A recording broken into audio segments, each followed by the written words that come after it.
وهنا على وهن وفصاله في عامين أن اشكر لي ولوالديك الله أكبر রব্বুল আলামিন বলে দুনিয়ার মানুষরে তোর মা বাবার কেন এত ফজিলত তুই তো জানিস না তোর মা তোকে যখন 10 মাস 10 দিন গর্ভে ধারণ করছে কষ্টের পরে কষ্ট দুঃখের পরে দুঃখ ক্লান্তির পরে ক্লান্তি শ্রান্তির পরে শ্রান্তি 3 মাস একরকম কষ্ট থাকে এরপরে তোর মাকে আবার কষ্ট দিয়েছ এমন দুঃখ বেদনা মাকে দিয়েছ যেই দুঃখ বেদনা মা ছাড়া দুনিয়ার কেউ কল্পনাও করতে পারবে না মুফাসসিরিন ইকরাম লেখেন আল্লাহু আকবার সন্তান যখন মায়ের গর্ভের মধ্যে আসে প্রথম 3 মাস মায়ের একরকম কষ্ট হয় এরপরের 3 মাস আরেক রকম কষ্ট হয় এরপরের 3 মাস আরেক রকম কষ্ট হয় গভীর রজনীতে দুনিয়ার সব মানুষ যখন ঘরের মধ্যে খাবার দাবার খেয়ে ঘুমিয়ে যায় কিন্তু গর্ভধারিণী মা সবার শেষে যখন খাবার খাইতে যায় ও বন্ধু পেট ভরে মা যখন খাবার খেলো এমন সময় গর্ভের সন্তানটা পেটের মধ্যে মোচড় দিয়ে উঠলো ওই মা পেট ভরা খাবার পেটের মধ্যে হজম করতে পারে না গল গল করে সব বমি করে ফেলে দেয় বলেন হয় কি হয় না এরকম একদিন 2 দিন 3 দিন নয় মায়ের চোখের ভিতরে প্রচন্ড ঘুম থাকে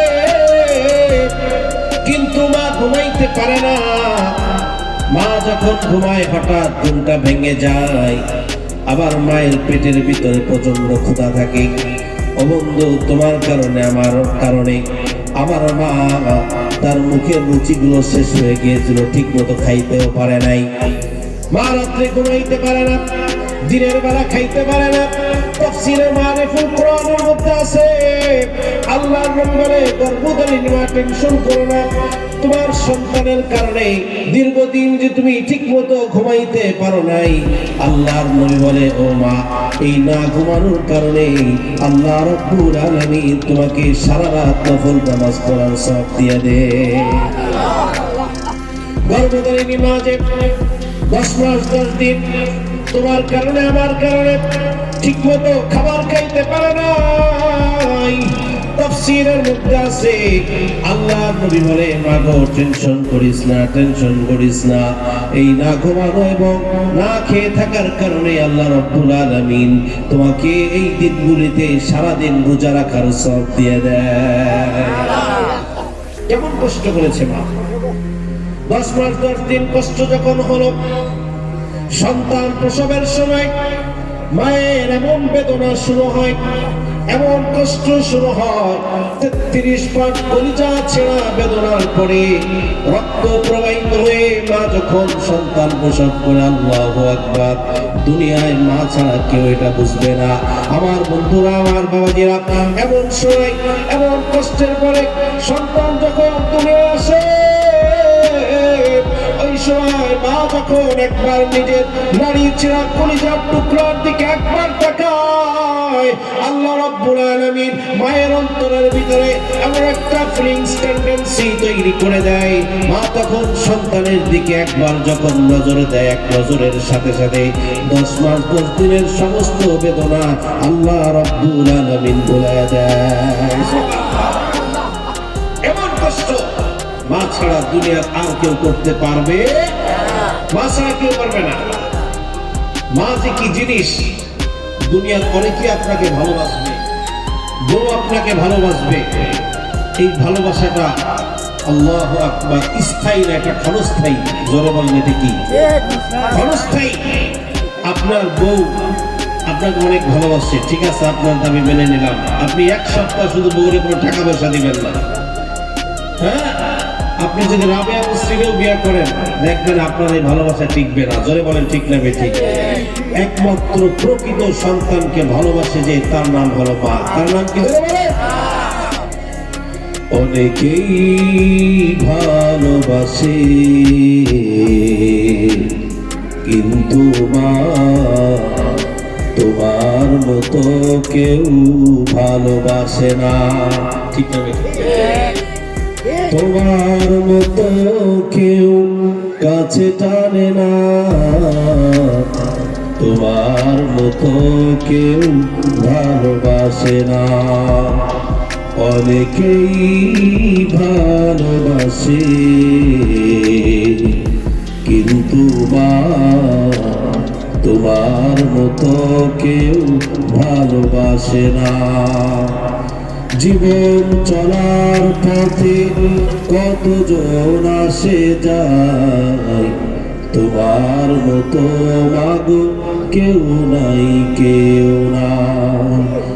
যারাই ভালোবাসে স্বার্থের সুবাদে, যারাই ভালোবাসে স্বার্থের সুবাদে, স্বার্থ ছাড়া কেউ ভালোবাসে না। তোমার মতো কেউ ভালোবাসে না। যারা বলেন ঠিক না বেঠিক? মার মতো দুনিয়ার মধ্যে আপনাকে কেউ ভালোবাসবে না।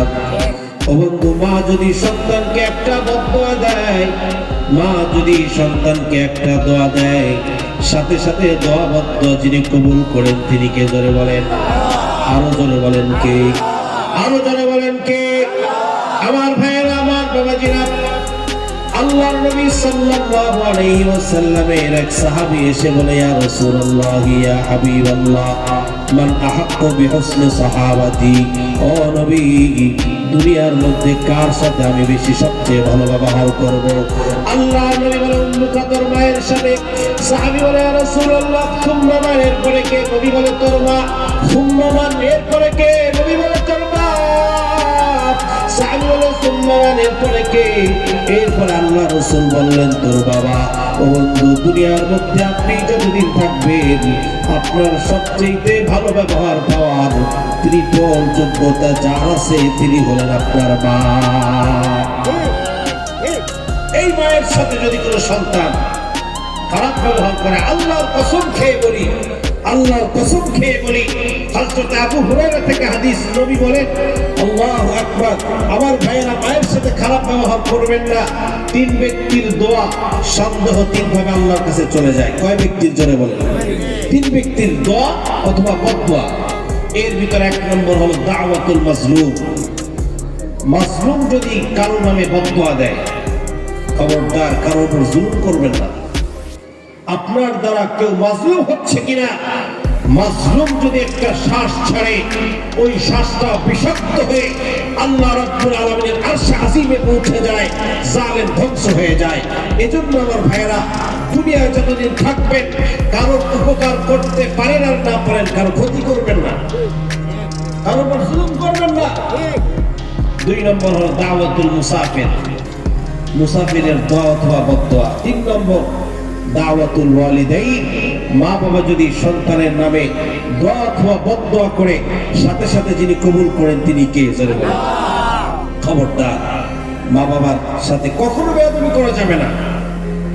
মা বাবা যদি দোয়া অথবা বদদোয়া করে আল্লাহ কবুল করে নেন।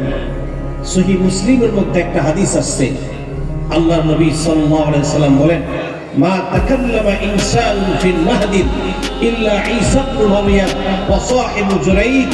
ক্বিলা ইয়া রাসূলুল্লাহ, মান সাহিবু জুরাইজ? ক্বালা রাসূলুল্লাহ সাল্লাল্লাহু আলাইহি ওয়াসাল্লাম, ওয়া জুরাইজ কানা রাজুলান সালিহান রাহিবান। আমার ভাইয়েরা, দীর্ঘ বড় হাদিস। এই হাদিসের মধ্যে আল্লাহ রাসূল বললেন, ছোট্ট বাচ্চা, দুলনার শিশু, এই কোন শিশু দুনিয়ায় কথা বলে নাই, শুধুমাত্র তিনটা শিশু কথা বলছে। জোরে বলেন, কয়টা? ভালো করে বুঝতে হবে। আলোচনা যদি কোরআন হাদিস দেওয়া হয়, এই আলোচনাটা একটু মনোযোগ দিয়ে বুঝতে হয়, মনোযোগ দিয়ে শুনতে হয়। আর যদি আপনার দিন দুনিয়ার কিচ্ছা কাহিনী, কোনো সনদ নাই, নতুন নাই, দলিল নাই, ফলিল নাই, আন্দাজে যদি বক্তব্য হয়, এটা কোনো বোঝার দরকার হয় না। আর কোরআন হাদিস দিয়ে যদি আলোচনা হয়, ওটা একটু মনোযোগ দিয়ে শুনতে হয়। জোরে বলেন, ঠিক না বেঠিক? এজন্য সব আলোচনার শ্রোতা সবাই হয় না, কথা বুঝছেন? নাউজুবিল্লাহ, অনেক বক্তা আছে এরকমও পাওয়া যায়, স্টেজে হয়ে গান গায়, নাউজুবিল্লাহ, মানুষকে আকর্ষণ করার জন্য। কথা মানুষকে আকর্ষণের জন্য হবে না, কথা হবে মানুষের মধ্যে যেন আমার আসে, এই জন্য। ঠিক না বেঠিক? জোরে যাতে মানুষের মধ্যে আমল আসে। একজন মানুষ যদি আমাদের এই মাহফিলের দ্বারা নামাজি হয়ে যায়, আল্লাহর কসম মাহফিল সার্থক। সুবহানাল্লাহ। একজন মানুষ যদি আমাদের এই কথা দ্বারা মায়ের সাথে ভালো ব্যবহার করে, মার সাথে খারাপ ব্যবহার করছে গিয়ে মার কাছে মাপ চায়, মাহফিল সার্থক হয়ে যাবে। করেন সুবহানাল্লাহ। এই মায়ের সাথে ভালো ব্যবহারের আদেশ, এটা শুধু আমাদের নবীর শিক্ষা না, পূর্ববর্তী নবীদের উপর আল্লাহ এই আদেশ দিয়েছেন। সামনে আলোচনা আসতেছে। হযরত জুরাইজ রাদিয়াল্লাহু তাআলা আনহু, তিনি ছিলেন একজন রাহেব, ধর্মভীরু দরবেশ। আল্লাহর নবী সাল্লাল্লাহু আলাইহি ওয়াসাল্লাম বলেন, দুনিয়ার কোন মানুষ শিশু অবস্থায় কথা বলে নাই, একমাত্র 3টা বাচ্চা শিশু অবস্থায় কথা বলেছে। জোরে বলেন, কয়টা বাচ্চা? 1 নম্বর হলো ঈসা আলাইহিস সালাতু ওয়াস সালাম, আল্লাহর পয়গম্বর ঈসা রূহুল্লাহ। ঈসা আলাইহিস সালাতু ওয়াস সালাম যখন আল্লাহর কুদরতের কারণে, আল্লাহর কুদরতে তার মা হযরতে মারিয়ামের গর্ভে আল্লাহ পাক দিলেন। হযরতে মারিয়াম যখন ঈসা আলাইহিস সালাতু ওয়াস সালামকে দুনিয়ায় ভূমিষ্ঠ করলেন, এমন সময় আল্লাহ রাব্বুল আলামিন বললেন, মারিয়াম, তোমার ছোট্ট শিশু ঈসাকে নিয়ে বাড়িতে যাও এবং তুমি বলবা, তোমাকে যখন মানুষরা বলবে, ও মারিয়াম, সন্তানটা কোথায় থেকে নিয়ে আসছো, তুমি কোনো উত্তর দিবা না, তুমি বলবা, আমি রোজা রেখেছি। আগের জামানায় রোজা মানে চুপ থাকা, এটাও একটা রোজা ছিল। মানুষ রোজা করছে যে আমি আজকে রোজা, তার মানে আজকে কারোর সাথে কথা বলবো। রোজার একটা সিস্টেম এটা ছিল আগের জামানায়।